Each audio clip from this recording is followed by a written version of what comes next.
د بلخ ولایت د والي په مشرۍ د دغه ولایت د استخباراتو نور امنیتي ارګانونو په همغږۍ په مزار شریف ښار کې یو ماشوم د انسان تښتونکو له منګولو راخلاص او خپلې کورنۍ سره یوځای شو.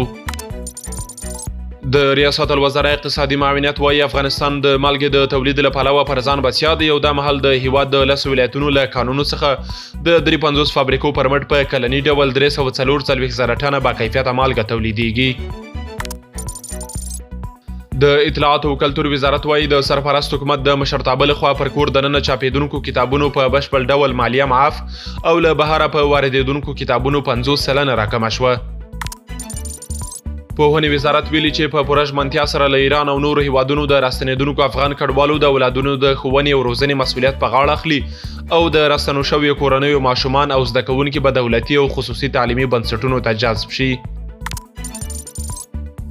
رویټرز خبري اژانس راپور ورکړی چې قطر کې د حماس غورځنګ او اسرایلي رژیم ترمنځ د اوربند خبرې له غزې څخه د اسرایلي عسکرو د وتلو پر سره د اختلاف له امله درېدلي او یوازې نن ورځ تر دې دمه 50 فلسطیني وګړي شهیدان شوي.